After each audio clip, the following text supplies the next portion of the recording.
પડતી હોય, રોજ રસ્તા ઉપર આવવું પડતું હોય, તો આ જસદણ વિંછિયાના ધારાસભ્યને કહેવા માંગીશ કે ઢાંકણીમાં પાણી લઈને ડૂબી મરો.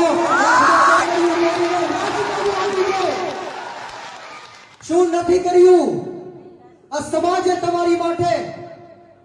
તમને ચૂંટણીઓ જીતાડવા માટે બહેનો દીકરીઓએ ઉપવાસ કર્યા, પગપાળાઓ કર્યા, માનતાઓ માની.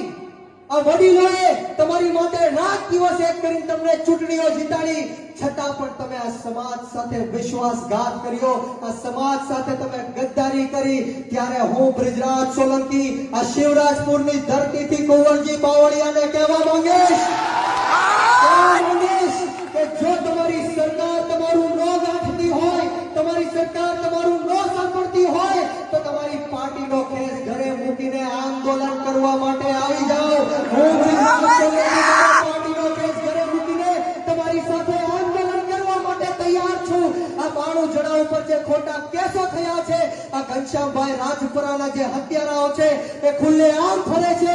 હું તમને વિશ્વાસ આપું છું કે જેટલા દિવસ કુંવરજી બાવળિયા આંદોલન કરશે, એટલા દિવસ બ્રિજરાજ સોલંકી અન્નનો ત્યાગ કરશે. મિત્રો